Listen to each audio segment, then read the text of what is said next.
Hello, David Zaretsky for the Bond Experience. Welcome back.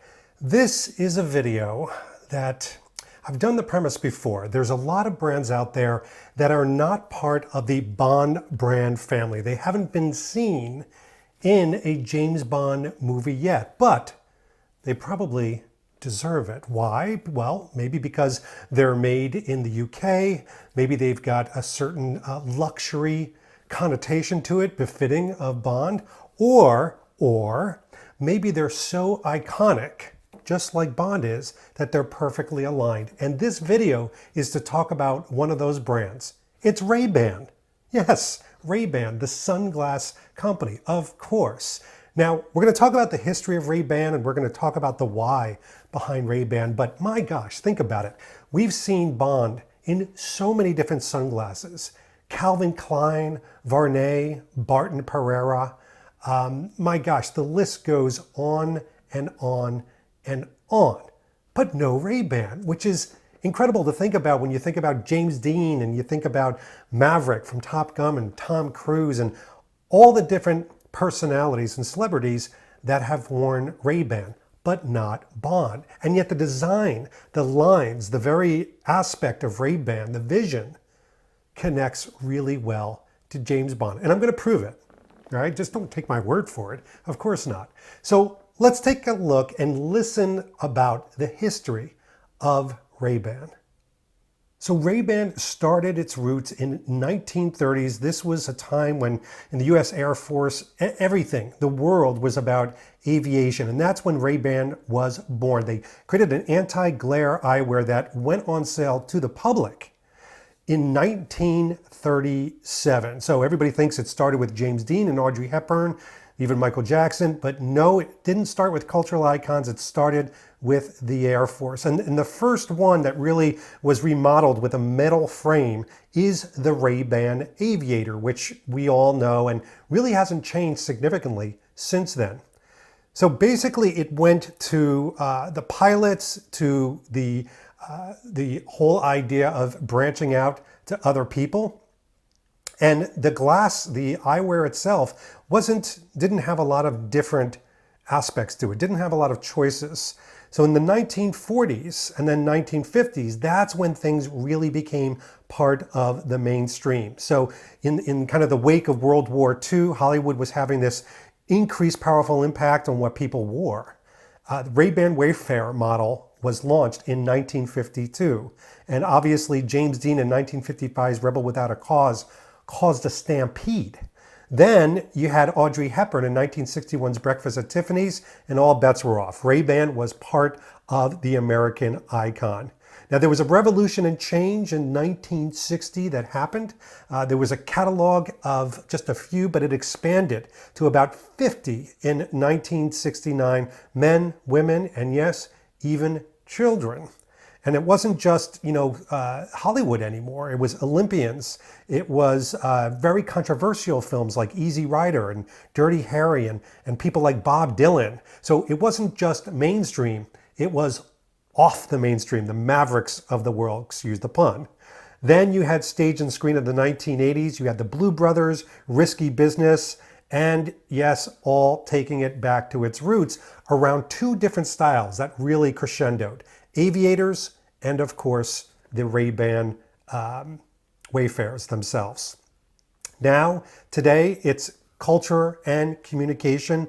They basically have launched a really unusual and unique level that it's not just design, it's not just icon, it's function as well. So it's been updated over the different years from time that goes on. All right, so let's get down to business because obviously I picked this brand for a reason. I want to show you some really cool things, and I want to first start by thanking somebody, a company called Wink Optics. Wink Optics, you can find them in the link below. They're a great company. They've helped us before curate a lot of the sunglasses. They're a main supplier to a lot of the Bond fans out there of Bond sunglasses from No Time to Die. But they wound up really helping us to curate some of this. So check this out for this first piece, and you can see that this is a case from 1960. So this is an old pair of sunglasses. Ready for this? Check this out. It is an original pair of Wayfarers. And I know you've seen the likes of this before. We're going to try them on. Look at how big and cat-like they are. My gosh, look at the size of these on me. They are pretty big, but this is an original pair of 1960s version. We'll get some close-up shots for you so you can see them in all their glory. But the Wayfarers are the ones that you've seen in Risky Business, Blues Brothers, and people still gravitate to them today. And why? Well, they are kind of Bondish. In fact, for a long time in Thunderball, we thought it was a Wayfarer pair of sunglasses until we found out that they weren't. They were a more unique pair, of course. But these are so iconic and so well versed that they look like they could fit any character, especially one like Bond with his sartorial sense. So we had to kind of harken back to the original. Now, things have changed over time. What's interesting with this is in the last 10 years, these new types of aviators came out, which are unisex. Now, this is a male version that women can wear. It's a little bit rounded, but it's not the traditional aviator. So I did want to just show you that. We'll show you that close up. To me, this is not my cup of tea. It's a little too avant-garde. You can see the tortoise shell, faux tortoise shell arms on that. But it does have that kind of gold, brassy look to it. But this is kind of neat to show you. The cases suddenly start to change. They became a little bit more techno, but they still kept that same type of interesting pocket dynamic to them. All right, now we're going to get crazy, because here's where we get into the Bond world, and maybe it's even the Q world.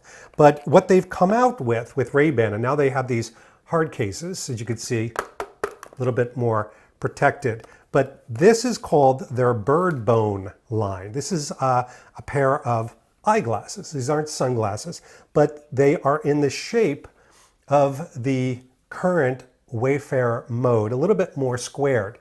But what's interesting about these, and we'll get some good close-up shots of this because you want to see that this is a brown, and it's supposed to mimic kind of like a tortoise shell, a little bit more dull, a little bit more even. But Bond has worn eyeglasses before. Remember, The World Is Not Enough? You know, you failed to take in my hidden assets. Now, those were a very rare pair of Calvin Klein sunglasses. These are the Ray-Bans, but they really do look luxurious. But bird bone, what the heck is that? Bird bone is a technology that makes these ridiculously light. And if you have a very sensitive nose, like I do, the bridge of my nose is very sensitive thanks to my wonderfully sensitive skin. These are great. These are actually perfect because they don't feel like you have anything on. Bird bone. So a bone of a bird is hollow. It's very thin. It's very light. So this is their lightweight line. You pair that with a pair of plastic frames. And these are my own personal ones. Yes, I thought enough of these that I bought them. Now you can get a little crazy.